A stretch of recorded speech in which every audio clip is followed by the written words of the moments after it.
Très heureux de nous retrouver avec vous en ce début de soirée. Au nom de la conférence des leaders de Yewwi Askan Wi, vous le savez, nous l'avons vécu ensemble. Nous sommes venus à Ziguinchor partager avec tous les responsables de Yewwi Askan Wi de la région de Ziguinchor des moments de communion, des moments de prière et des moments d'appréciation d'une situation politique que nous avons vécue et de laquelle ont eu cours les événements regrettables pour lesquels nous sommes venus aujourd'hui rendre visite à Bignona et à Ziguinchor à ces familles éprouvées mais dignes et debout. Vous le savez, le 17 dernier, la coalition Yewwi Askan Wi avait convié les Sénégalaises et les Sénégalais à une manifestation pacifique pour décrier la forfaiture du ministère de l'Intérieur et du Conseil constitutionnel concernant nos listes aux élections législatives. De cette situation, un drame innommable est vécu par des familles à Bignona, à Ziguinchor et à Dakar. Mais surtout, beaucoup de camarades, beaucoup de citoyens ont vécu, ont enduré des moments inoubliables de privation de liberté, mais surtout de torture. Et le mot n'est pas de trop. Les plus de 80 jeunes camarades et citoyens qui avaient été arrêtés, incarcérés, nous ont fait part des brimades et des sévices dont ils ont fait l'objet ou dont ils ont été victimes de la part des forces de défense et de sécurité. C'est honteux. C'est inacceptable. D'ailleurs, ils ont dû terminer leur rencontre avec la presse ce jour à Dakar et compter sur nous.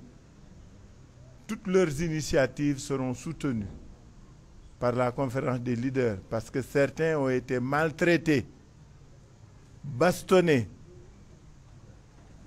et ils n'ont pas envie de laisser passer ou ils n'ont pas envie de supporter sans dénoncer. Ils n'ont pas envie d'accepter sans réagir. Nous sommes venus donc aujourd'hui dans la région de Ziguinchor communier avec des familles, avec des militants et des camarades. Ce furent des moments émouvants au cours desquels nous avons compris que être de la Casamance, c'est être très digne, c'est être très courageux, c'est être très endurant. C'est ce que nous avons retenu des mères et des pères, des oncles, des frères et des sœurs que nous avons rencontrés aujourd'hui.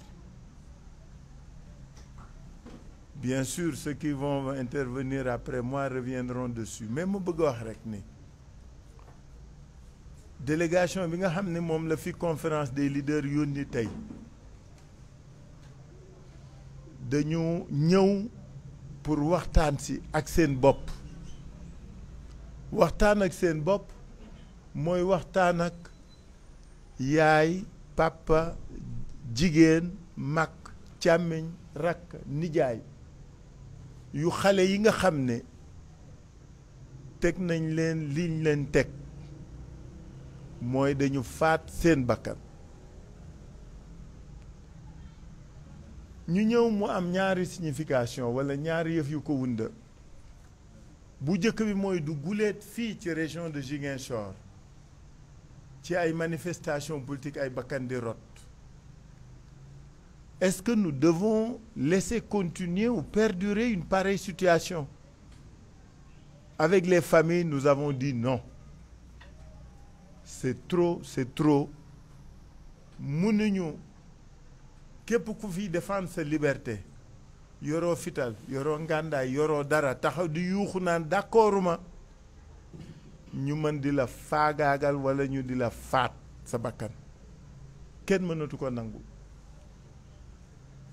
moo tax lii ñu génn ñi nga xam ni tëjoon nañ leen kaso Déthié ngi nii sama wet moom mooy xaritu procureur de la République mais avec Déthié député Mame Diarra Fam, avec Déthié et Mame Diarra Fam, le maire Ahmed Aïdara et plus de 200 et quelques personnes dañ leen arrêté ngir lan parce que rek dañuy défendre seeni droit ak seeni liberté.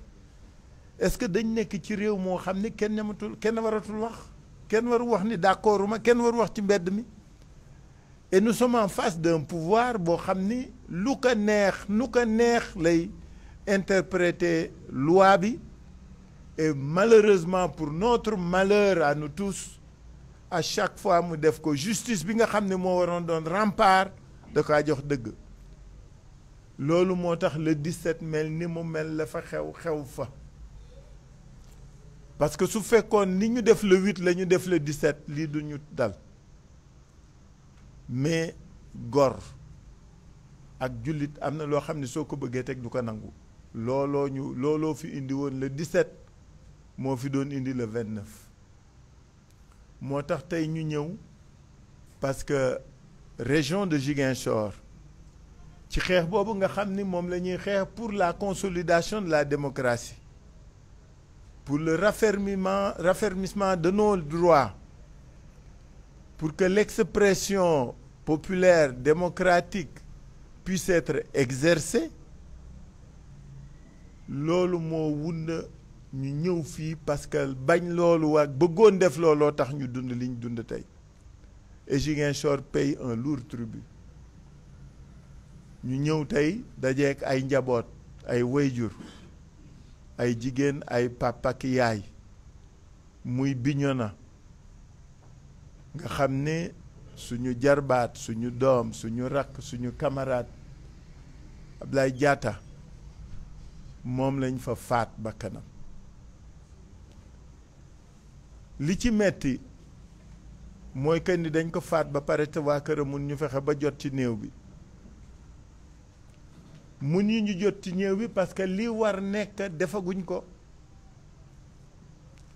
état bi li ko war mooy wax waa kër gi kii nga xam ni mooy xale boo xam ne dafa demoon rek pour exercer droit am à manifester dañ ko faat lan moo ko faat kan moo ko faat nan lañ ko faate loolu dong la njaboot gi soxla ba léegi mënuñu ci jot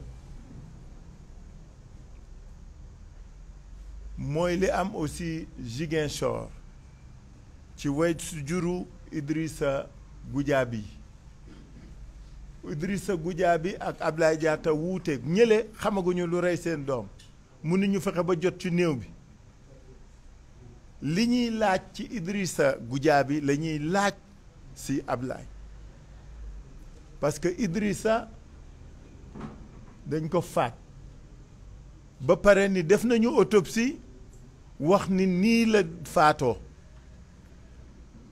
njabootam ni leen ñun d'accord nañu suñu doom gaañu na mais li ngeen wax ni noonu lañ ko faatee ñi mu nekkaloon nee nañu du noonu la faatoo dañu bëgg ñu def contre-expertise depuis lors ñu doon bañ suñu teewaay tey nag moo doon wax ak njaboot yooyu ni leen ñun dañu ànd ak ñoom bokk ak ñoom jàppale leen di xeex ak ñoom pour que nañu faagaaga nañu faate seeni doom mën a leer.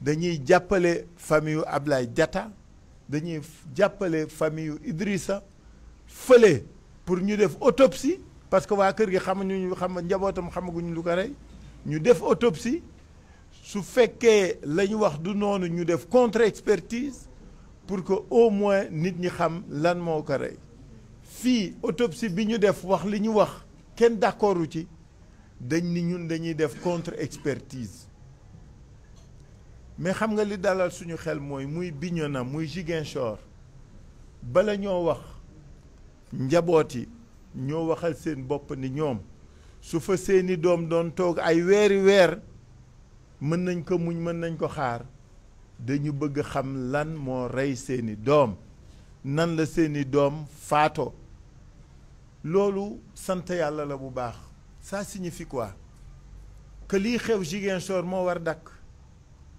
lii xew Dakar moo war dakk ku manifester ñu rey la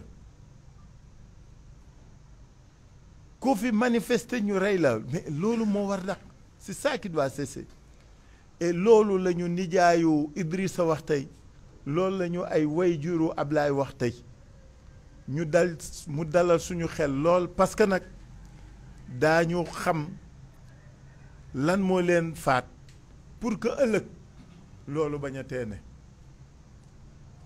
ñu rafetlu loolu waxtaan ceeg ñoom gërëm leen sant leen ñun suñu camarades yi wax daañ ci continuer daañu def lépp li nga xam ni moom la ñu war pour que dëgg gi feeñ pour que ñu xam ñooñu lan moo leen faat ak kan moo leen faat bi ñu xëyee dañu demoon ziyaari imam Fansu Bodian bu Bignona muy suñu waajur di suñu kilifa bi nga xamee ni lay xew na Bignona dafa woo askan wi woo jullit yi woo ña fa nekk ñépp parce que dama leen fàtte wax sànq ne Bignona ba ñu toogee imam yaa ngi toog curé baa ngi toog c'est-à-dire toutes les autorités religieuses sont en phase avec la quête, les revendications, les exigences de la famille. Imam Fansu aussi ñaanal nañu dalloo na askanu Casamance ak Ziguinchor ak Bignona mais bëgg na dëgg gi feeñ ñoo ngi koy gërëm di ko sant imam Fansu Badian di ko ñaanal yàlla bàyyi ko suñu kanam tey loolu la ñu doxoon fii bëgg ngeen xam ne ñun li ñu tax jóg du suñu bopp askan wee ñu ñor askan wi nga xam ni gëm na ni élection yi ñu jëm incha allah dañuy gagné kooku amul doute maa leen wax jàpp leen ko tey dañuy am ndam ci kàttanu yàlla parce que ñii fi ne nekkuñu ci dëgg jëfewuñu dëgg doxaluñu dëgg gëmuñu dëgg ànduñoo dëgg te askan wi dëddu na leen yaakaar googu nga xam ni famille yeeg mbedd meeg ñépp wax nañ ñu ko moo tax ñu nit lu ñu mën lu ñu mënul daañu jéem pour que dëgg am ci lii nga xam ne moo fi xew loolu moo doon solo introduction bi nga xam ne moom laa waroon def ma jox parole Cheikh Ahmed Tidiane Youm mu intervenir après ma joxaat parole keneen.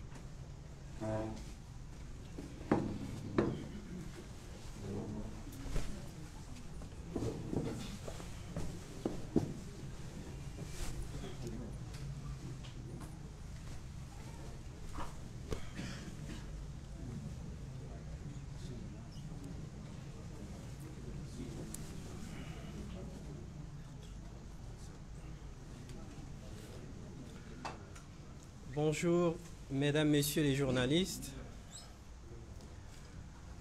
Comme vient de le préciser le président Khalifa Sall, nous sommes venus ce matin pour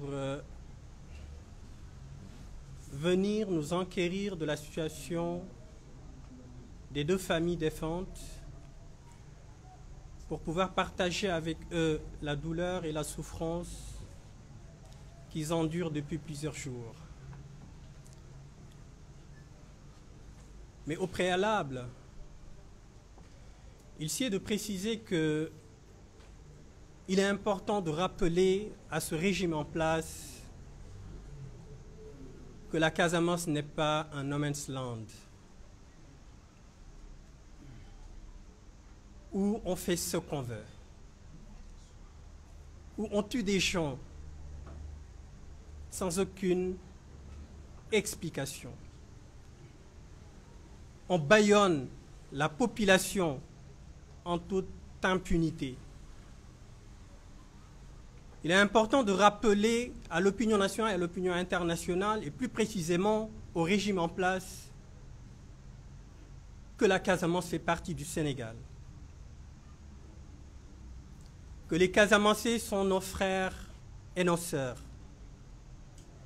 Ce sont des républicains, des patriotes comme nous. Il appartient à l'État de prendre ses responsabilités, d'arrêter ce traitement illégal,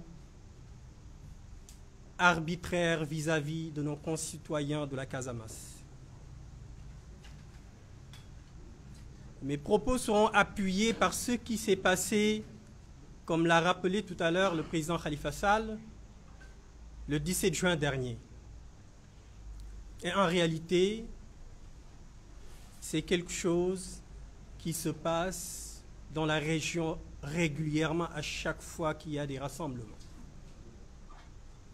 De quoi il s'agit?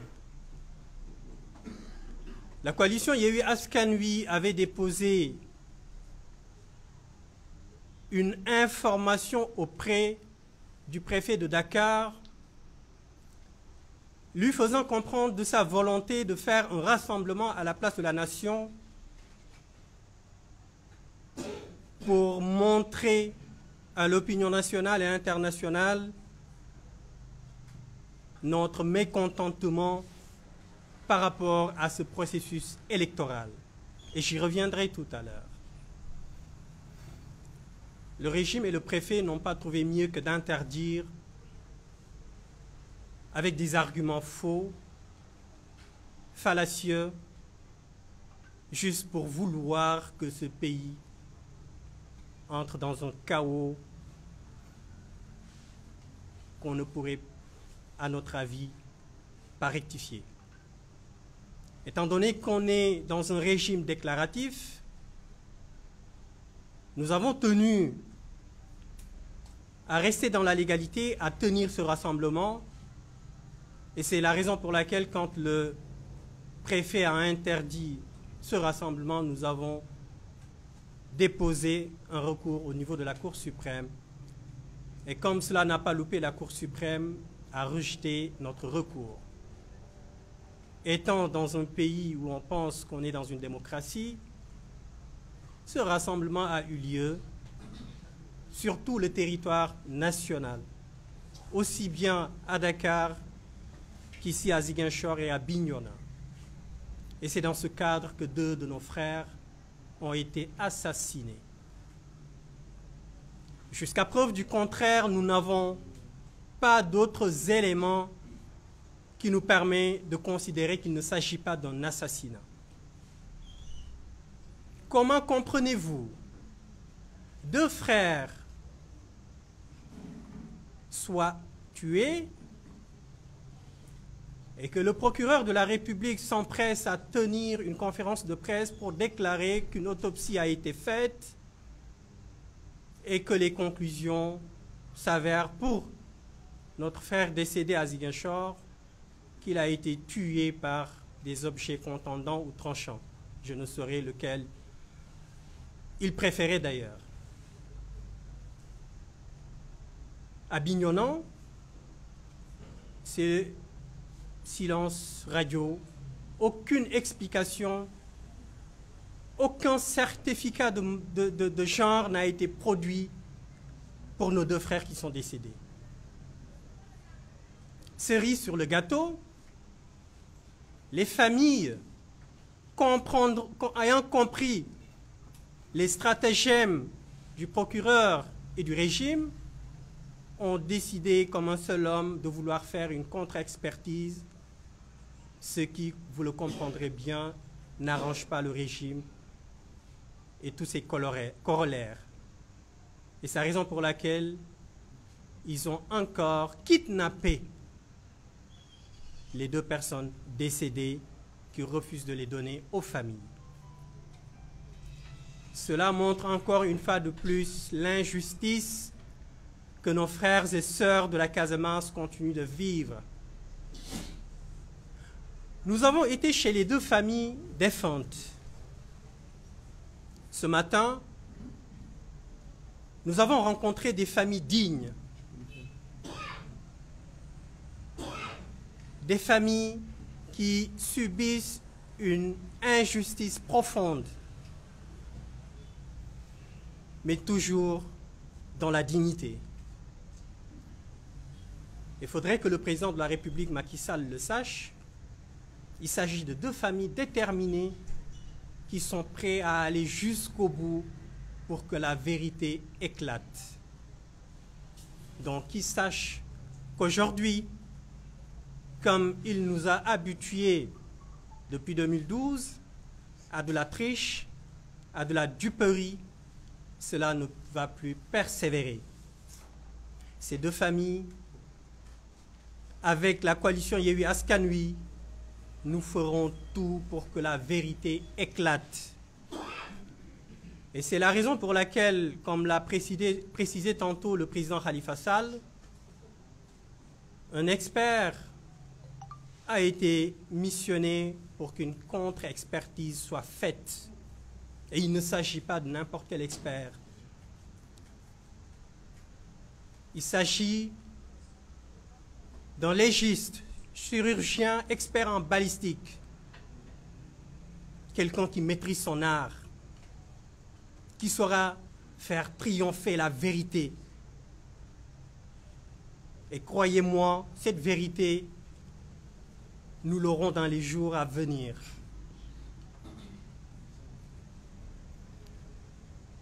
Je ne vais pas m'étendre très longtemps puisque 2 autres camarades vont intervenir. Mais il est important que le Sénégal sache que ce combat n'est pas le combat que de 2 familles. C'est le combat de la coalition Yewwi Askan Wi, le combat de toute la Casamance et le combat de tout le Sénégal, parce qu'il est temps que l'injustice s'arrête. Il nous avait habitués, M. Macky Sall, depuis son accession au pouvoir, au tout début, à des injustices épisodiques. Mais depuis quelques années, l'injustice devient une monnaie courante dans le cadre de sa gestion. Et pour que cela cesse, personne d'autre n'est mieux placé que le peuple. Il nous appartient de faire cesser cette injustice. Et pour la mémoire de nos 2 frères décédés, il faut nécessairement que la vérité triomphe. Et croyez-moi, c'est le début du combat. Ce n'est pas parce qu'une expertise, une contre-expertise sera faite que la vérité éclatera qu'on en restera là. Une fois que la vérité éclatera, les responsabilités seront orientées et toute personne responsable, coupable sera poursuivie. S'il le faut, des poursuites aussi bien au niveau national, d'autant plus qu'on sait que nous avons une justice bâillonnée, nous ne pouvons pas dire qu'on n'a pas forcément confiance, même si tout ce qu'ils ont fait depuis nous permettrait de le dire, mais nous gardons un petit espoir à cette justice. Le moment où des responsabilités seront orientées, que les coupables soient sanctionnés, et sanctionnés sévèrement. S'ils ne le feront pas, nous prendrons nos responsabilités. S'il faudra saisir la justice internationale, nous le ferons. Donc qu'ils sachent qu'avec la population de la Casamance, Yewwi Askan Wi est déterminé à prendre ce combat en main. Qu'ils sachent qu'ils ne peuvent plus se permettre comme ils l'ont fait plusieurs fois. Pourquoi je dis que limite ils considèrent que la Casamance c'est un no man's land dans lequel ils peuvent se permettre de faire ce qu'ils veulent. Parce que ce qui s'est passé le 17 juin commence à être une tradition dans cette zone. Des personnes tuées comme des lapins juste parce qu'ils veulent simplement montrer leur mécontentement par rapport à la gestion des deniers publics qui leur appartiennent. Comment quelqu'un, un Sénégalais, pas content de la gestion des deniers, des biens qu'il a confiés à l'État, sort pour manifester ce mécontentement, on le bâillonne, on le réprime, on le tue et on confisque sa dépouille plutôt. On est dans quel pays? Est-ce que nous méritons ce traitement? Est-ce que la Casamance mérite ce traitement? Ces gens qui nous gouvernent, tout ce qu'ils ont nous appartiennent. Faudrait qu'ils le sachent. Et s'ils ont du mal à s'en rappeler, il nous appartient de leur rappeler cela. Qu'ils sont là, c'est parce que nous l'avons voulu. Et si nous ne voulons plus d'eux, ils partiront. Et c'est ce qui est en train de se passer pour ce régime en place. Les Sénégalais les ont vomis. Les Sénégalais les ont honnis. Ils vont partir. C'est la volonté du peuple. Faudrait qu'ils s'en rendent compte avant qu'il ne soit trop tard. Ils ne peuvent pas perdurer. C'est pas possible. Ils ne peuvent pas aller à l'encontre de la volonté du peuple. Ce qui se passe ici est inadmissible. Et ce ne sont pas seulement nos frères et sœurs de la Casamance qui vont le régler, ce sont les Sénégalais de tous bords. Nous invitons les Sénégalais de Dakar, Kaolack, Tamba, de toutes les régions de prendre ce problème à bras le corps. Il est temps que ça s'arrête. Il est temps que ce projet mortifère du président de la République s'arrête. S'il n'est pas capable de gérer correctement les deniers publics, nos biens, ce qui nous appartient, il n'a qu'à partir. Et on le fera partir s'il ne le fait pas de son propre chef. Je terminerai par rappeler simplement que depuis bientôt 1 mois et demi, nous menons un combat et c'est dans le cadre de ce combat que nos 2 frères ont été tués, assassinés plutôt, et ce combat-là continue. Le combat que nous menons contre le Conseil constitutionnel, ce combat continue. Le combat que nous menons contre la Sénat, ce combat continue. Le combat que nous menons contre la Direction générale des élections, ce combat continue. De même que celle que nous menons contre le ministre de l'Intérieur, qui n'est là simplement pour exécuter des ordres du prince.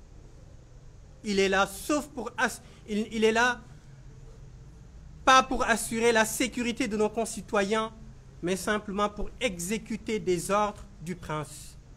Mais qu'ils se rappellent tous les deux que s'ils sont là, c'est par la volonté du peuple, qu'il ferait mieux de prendre en compte l'intérêt du peuple.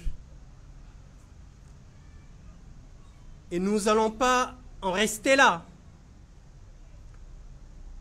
Le procureur de la République, qui nous a joué une pièce de théâtre magistrale lors de sa conférence de presse, qui était tout sauf un procureur, plutôt un militant de la coalition Benno Bokk Yakaar, en considérant que le rassemblement que nous avons tenu le 8 était, tu peux me rappeler terme qu'il avait utilisé était une insurrection. Et tant d'autres d'affirmations qu'il avait faites. Nous informons l'opinion nationale et internationale qu'une plainte sera déposée contre le procureur de la République. Également, nous informons à l'opinion nationale et internationale qu'une plainte sera aussi déposée contre l'État du Sénégal. Comment pouvez-vous comprendre des leaders de la coalition Yewwi Askan Wi, de surcroît des députés, qui ont été arrêtés, voire même kidnappés, sans aucun motif, pendant 10 jours, avec d'autres frères et sœurs militants, sympathisants, voire même de simples compatriotes, arrêtés le 17, détenus pendant plus de 10 jours et libérés un soir. Et on a considéré qu'ils n'ont rien fait.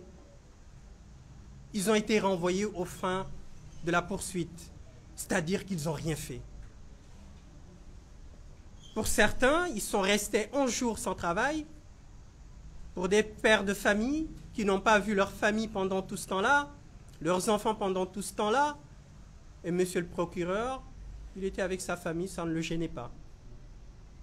Les députés qui étaient en session, qui bénéficient d'une immunité parlementaire, ont été kidnappés, traduits en justice comme de vulgaires malfrats. Et ils pensent que nous allons en rester là. Nous allons attaquer l'État du Sénégal.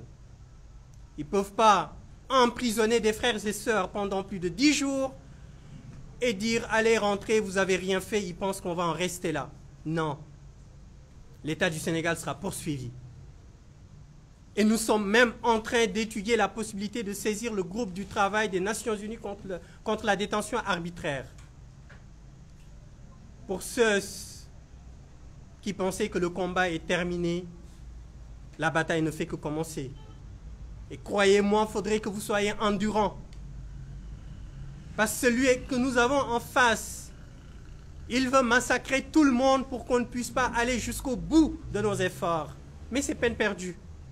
Nous sommes déterminés, nous sommes engagés, nous sommes pugnaces. Ce combat sera mené jusqu'en 2024. Et encore, qu'il espère rester là jusqu'en 2024. Puisque le travail, nous le ferons pour avoir la majorité au niveau de l'Assemblée nationale afin de lui imposer une cohabitation. Et cela voudra dire qu'il partira avant 2024. Donc, encore une fois de plus, notre visite dans cette verte Casamance nous a permis une fois de plus de mesurer la profondeur de l'injustice que les Casamançais vivent. Et ça, ce n'est pas que l'affaire des Casamançais. Ça, c'est l'affaire, je l'ai dit tout à l'heure, de tous les Sénégalais de tous bords. Il ne faudrait surtout pas que nous acceptons d'être divisés. La Casamance fait partie du Sénégal. Ce sont nos frères et sœurs. Ce combat doit être porté par tout le Sénégal. Sans distinction d'ethnie, de race ni de religion. Que le gouvernement, que le président de la République sache que la récréation est finie et que le combat ne fait que commencer et que ce sera au minimum jusqu'en 2024. Et tout ce que nous ferons ultérieurement en termes de stratégie de lutte vous sera communiqué et nous le ferons ensemble de façon collégiale sur le terrain. Pour ne pas trop longtemps garder le crachoir,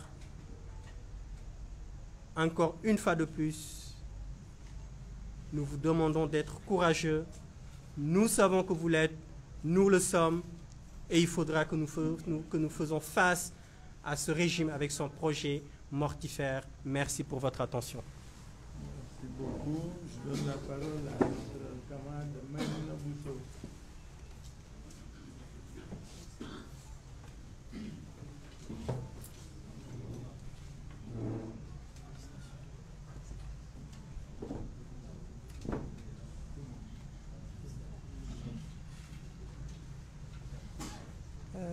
Bonsoir tout le monde.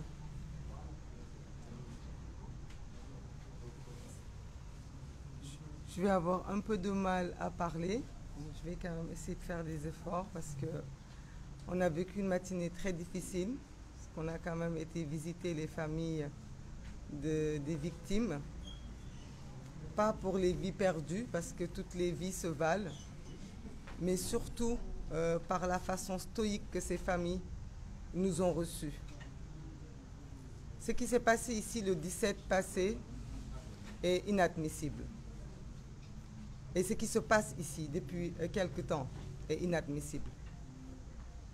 Des jeunes mourir sur le champ de l'honneur, des jeunes casamassés, c'est inadmissible. Pas parce que la vie d'un citoyen sénégalais du Sud vaut plus que la vie d'un Saint-Louisien ou d'un Baol-Baol, mais parce que ces jeunes morts sont nés et ont grandi sur des terres où juste à côté, il y a une rébellion.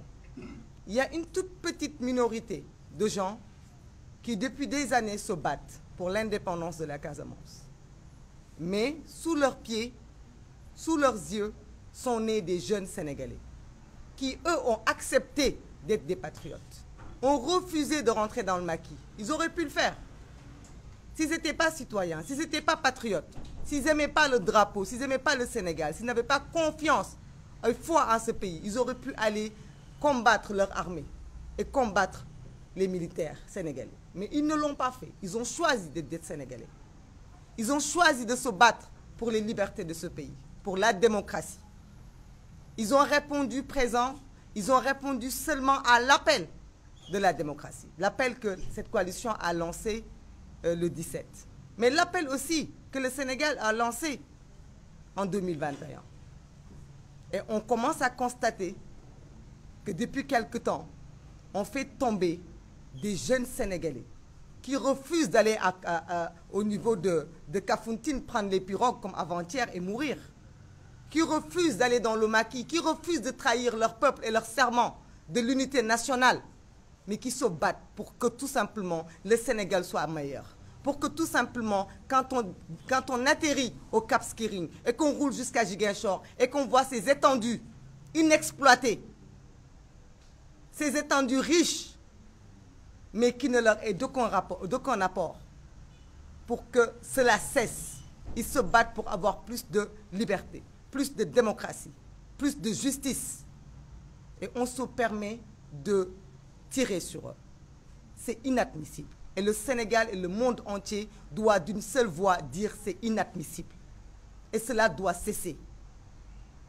On est venu, pas parce qu'on va rajouter quelque chose à la famille, mais faire une promesse. Faire une promesse que nous ne les abandonnerons pas. Nous ne baisserons pas les bras. Leur mort ne sera pas vain. Nous ne rebrousserons pas chemin. Nous ne prendrons pas peur. Nous irons jusqu'au bout pour que demain, ils ne regrettent pas d'être tombés sur les champs de bataille. Et nous disons que le gouvernement, l'État sénégalais, ne doit pas être un État menteur. Un État qui se permet de garder des cadavres pour ne pas dire la vérité. Il faut que cela cesse. Même si ces jeunes avaient été tués lors de bagarres, je crois que ce pays est une république. Les gens devaient aller visiter la famille, voir la famille, épauler la famille, encadrer la famille pour que la famille puisse savoir la vérité. À plus forte raison, ces jeunes sont morts lors de manifestations. Nous exigeons dans les plus brefs délais, et les avocats le feront, que la justice et que la vérité éclatent. Parce que c'est la moindre des choses qu'on doit à ces jeunes-là, c'est la vérité. En quelques mots en Wolof, juste di gëna mastaw famille ñi nga xam ne ñoom ñoo ñàkk di leen mastaw di leen ndokkale di leen wax ne am nañu mbégte ci seen taxawaay rëccu wuñu li tax ñu ànd ak Yewwi Askan Wi rëccu wuñu li tax ñu jël seen doom kenn ci ñoom muy Ousmane Sonko mi jiital ko def ko suñu tête de liste ndax wone nañu ni ñoom nitu jom lañ wone nañu ni nitu honneur lañ kon ñu ngi leen di jaajëfal ci honneur boobu di leen wax ne leen seen doom yii tey daanu askanu Sénégal muy Fuuta muy Bawol muy fu mu mënti doon ci àdduna ci Sénégal gi ñëpp dañu bëgg wax bi na leer nañu wax naka la xale yi faatoo parce que xale yi bu ñu faatu woon ci mbedd fudul sax ci manifestation état bi daf ko war a leeral à plus forte raison xale yi faatu ci manifestation pacifique te xale yooyu may rappeler ni bu leen neexoon duñu faatu foofu ñu faatoo ndax xale yi dañoo juddu màgg ci région boo xamante ne dafa am rébellion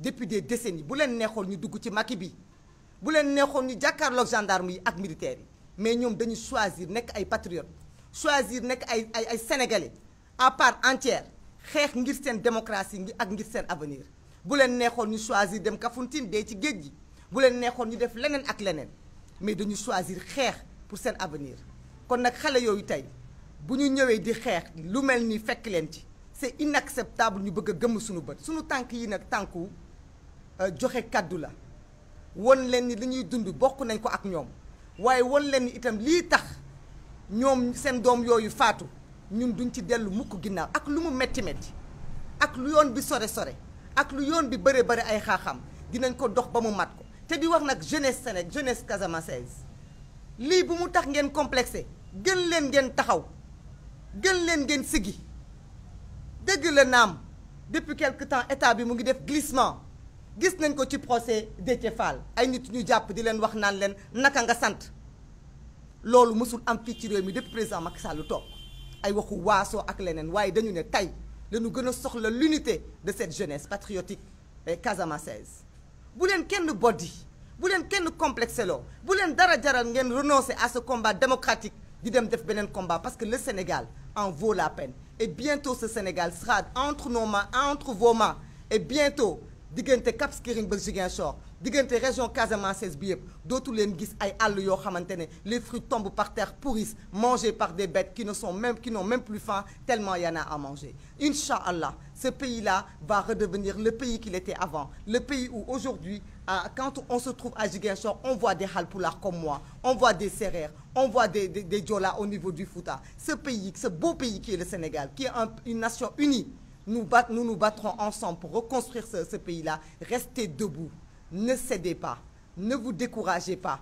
bu leen xalaat benn yoon ne xat ngeen wala am na lu ngeen a war a rus wala am na loo xamante ne war na leen gêner dëkk bi seen dëkk la am ngeen droit xeex te bu leen dara tax ngeen bàyyi. Je m'en arrête là. Merci beaucoup. Merci beaucoup. Je donne la parole à Moussa Kébé.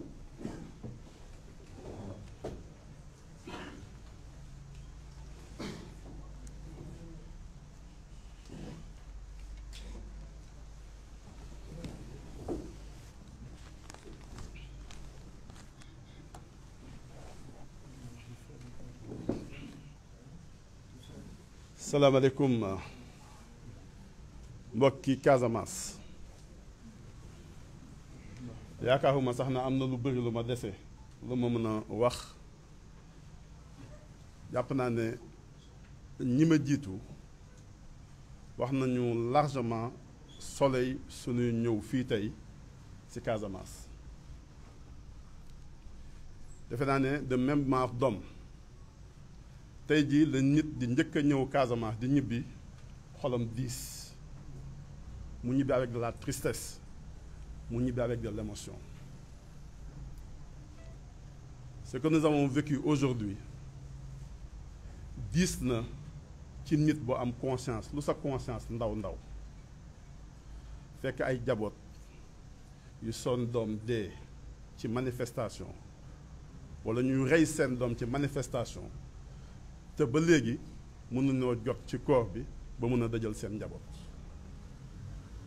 lu mel noonu la ñu jànkoonteel tey ci ay mère de famille ay père de famille ay rakku jàmbur ay magu jàmbur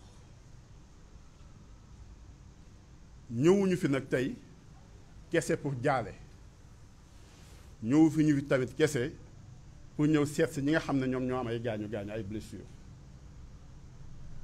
dañ fi ñëw parce que sunu responsabilité la aussi c'est une fierté lu ñu dégg ne responsable Ziguinchor yi taxawoon nañ ko famille ñi nga xam ne ñoo nekk en deuil ak ñi nga xam ne ñoo gaañ waaye jaadu woon na ñu nit ñu ñëw bokk ak ñoom xeex bi bokk ak ñoom dëj bi bokk ak ñoom mettit bi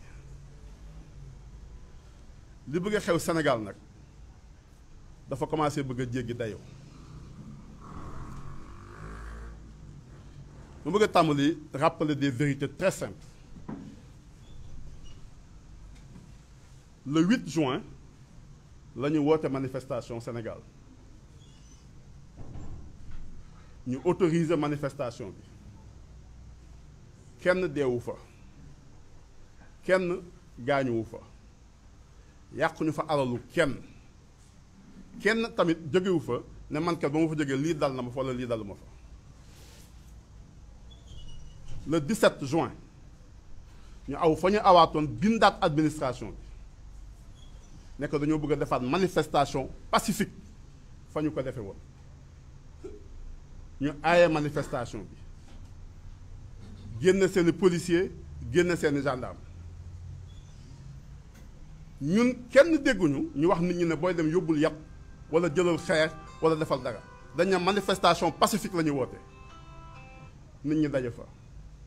Résultat ñetti nit dee nañ ci kenn Dakar kenn Bignona kenn Ziguinchor am na ñu si am ay gaañu yu metti wan nañu si tey kenn ba ñu demee Bignona am na ñu si seen alal yàqu kon bu dee dañuy xalaat liy indi problème bi nekkul si manifestation ñuy tere la nekk nit ñi fii dañ ñaan mënuñu am manifestation parce que amuñu ay policiers yu doy waaye mën nañu am ay policiers yu doy pour réprimer ak xeex xale yi ci mbedd bi bañ ñu aayee it mënoon nañoo jóg dem xeex ak ñoom ci mbedd bi dañoo dem saisir juge bi cour suprême ne ko kii kat daf ñoo aayee te yow kat décision ya ngay xàgg yànd yëpp da nga wax mos a wax ne lii préfet bi bind nii pour aayee ñu suñu manifestation yow juge bi da ngaa yàgg wax ne li muy wax ni tegul si yoon nga yàgg a kase décision préfet bi ñu ñëw bés boobu contre toute attente Cour suprême validé décision préfet.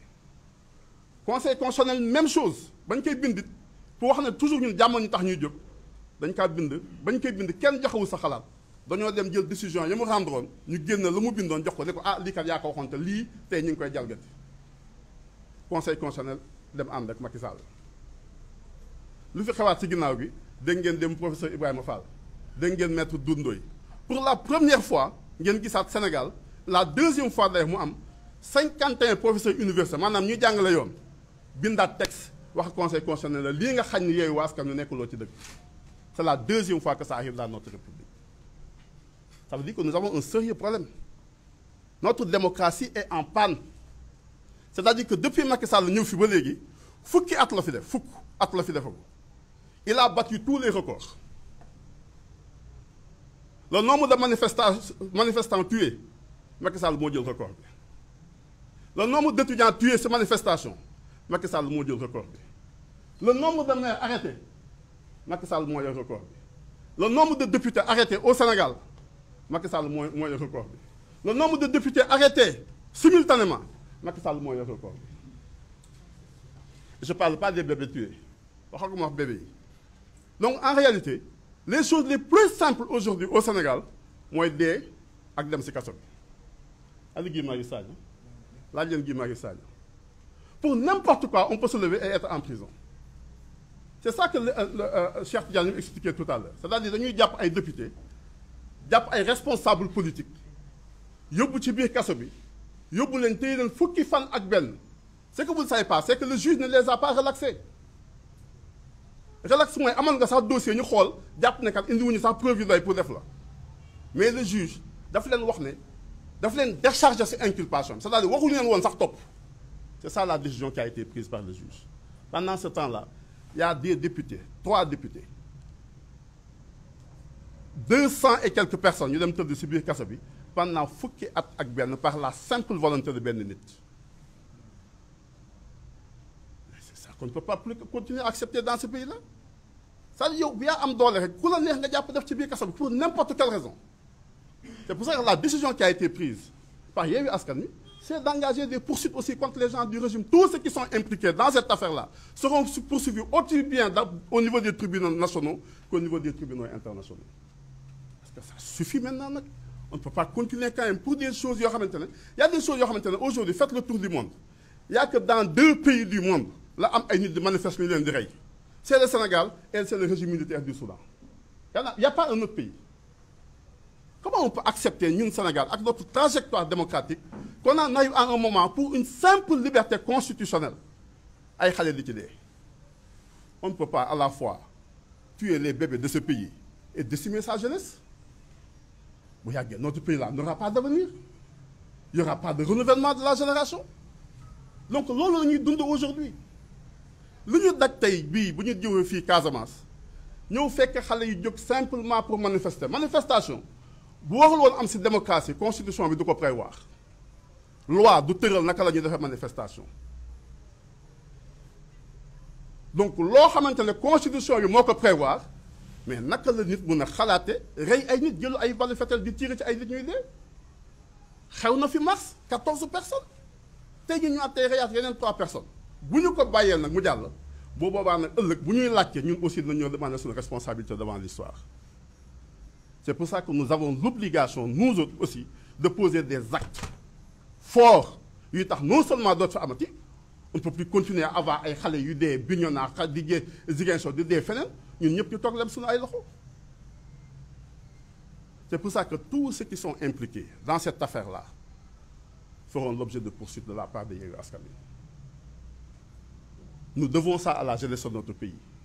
Nous devons ça aux familles défuntes. Nous devons ça à l'avenir de ce pays. Nous devons ça à tous les anciens qui ont construit la démocratie dans notre pays. C'est pour ça que nous ne ménagerons aucun effort. Aujourd'hui, nos avocats, ils travaillent aussi bien pour les procédures nationales que pour les procédures à l'international.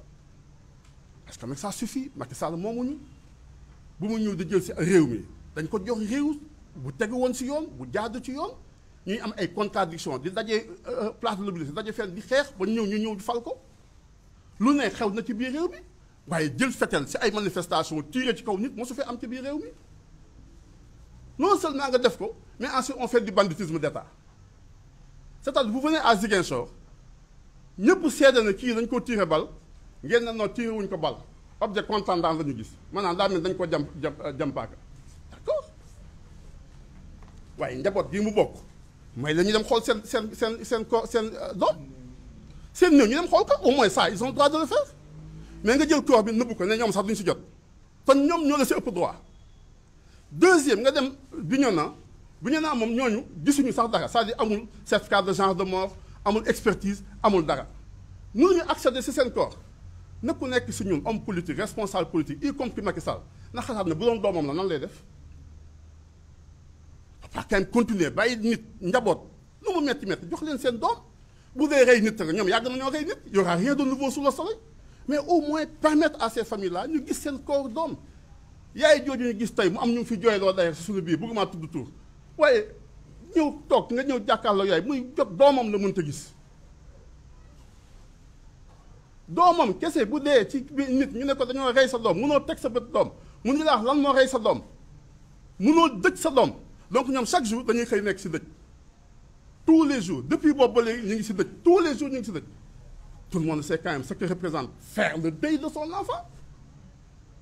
Donc c'est pour ça que j'ai l'habitude de dire nous n'avons jamais eu une gouvernance aussi méchante et aussi cynique que sous Macky Sall néeg bi dafa bëri soxor gi dafa bëri sa façon gérer moo tax nit boo bëggee jiite dof ba pare amuloo xel soxor ba pare amuloo xel tu ne peux que nous amener dans ce pays.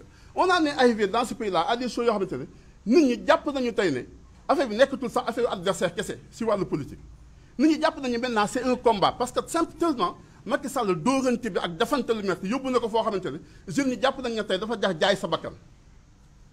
Dans une démocratie on n'en est pas à ce niveau là on aurait pu avoir une discussion yenn saa ñu débattre yónni président Habib Sy yónni président Sonko kenn toog ñu waxtaan ñu xëccoo si ay idées ku nekk indi sa programme ne nii laa gisee waaye yow nit boo xamante ne koo jekku def ci biir kaso bi koo mën a dóor ko koo mën a sosal ko koo mën a gaañ ko koo mën a rey xamoo si dara amul kenn ko mos a ñëw tëj nit lu toll li Macky Sall di tëj moom rek la ko xolam may ci biir dëkk yi ba la dajee rob nag suba nag mel ni sa gaañ la kon arrête ces choses-là c'est ça qui nous interpelle nous autres en tant que responsables de Yewwi Askan Wi.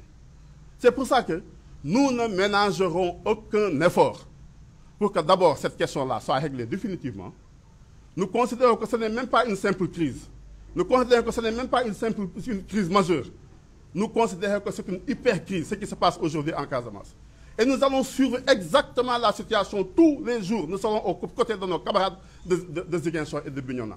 Parce que nag ça n'est tassé. En certain moment, il faut dire que ça suffit. Des nit, rey nit, ça ne peut pas être quelque chose d'ordinaire. Maintenant, ça commence à devenir ordinaire parce qu'on est en train de compter les morts parmi les jeunes. On est en train de compter les bébés qui meurent dans ce pays-là. On n'a pas voulu construire une démocratie pour arriver à ce niveau-là. Donc c'est pour cela que nos camarades de Casamance, nos camarades du Sénégal, Yewwi Askan Wi dans antenne yi mu am ci biir Sénégal yëpp, on considère que cette affaire-là bii xew nii tey c'est l'hypercrise entre ñun ak Macky Sall. Ce n'est pas simplement la question des élections. Mais il faut qu'on apprenne dans ce pays-là, apprendre à ce régime-là à respecter la vie humaine. Nit lu mu mënta joxe lu mu mënta defar mënu koo ñëw di ko këf di ko yóbbuwaat.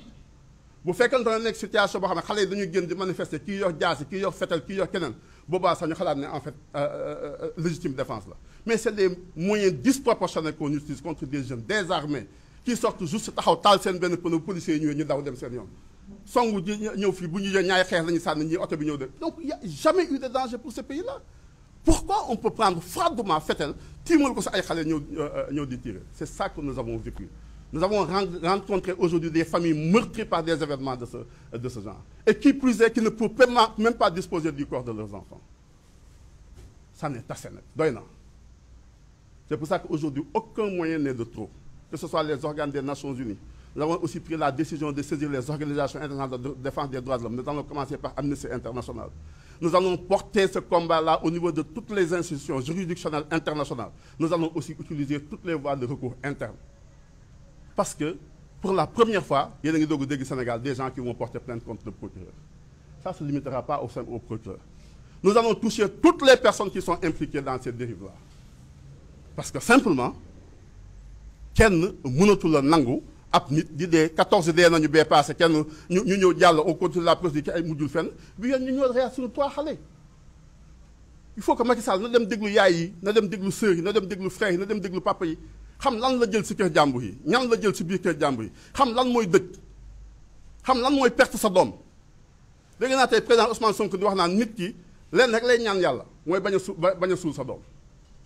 Aujourd'hui, on oblige des mères de famille et des pères de famille de suul seen doom. Pourquoi? Parce que seulement ils exerçaient une liberté constitutionnelle. C'est ça qui est devenu inacceptable. Je vous remercie. Merci beaucoup. Voilà, donc ñu ngi leen di gërëm di leen sant.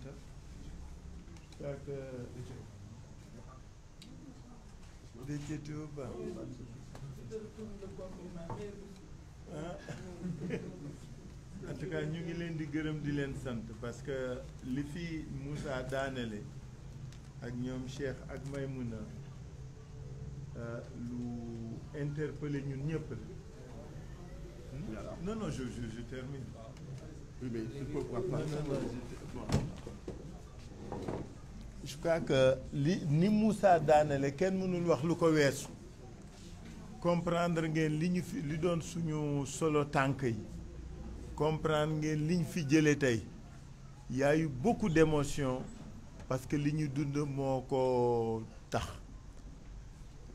li ñu mën daal jeexale mooy que ni famille yu Bignona ak Ziguinchor mais famille fu mu mënta doon désormais dans ce pays ci ay xeex démocratique lu fi amate rek daañu ko régler suñu bopp dootuñu tànqam lu dara dootuñu bàyyi dara dootuñu nangu dara. Je crois que c'est ça qui est important mais li tax nit ñi toll foofu mooy li ñu tànqe tey ci njaboot yi des familles outrées des familles blessées des familles meurtries des mamans qui n'arrivaient même plus à articuler des mots tellement elles avaient été atteintes dans leur chair.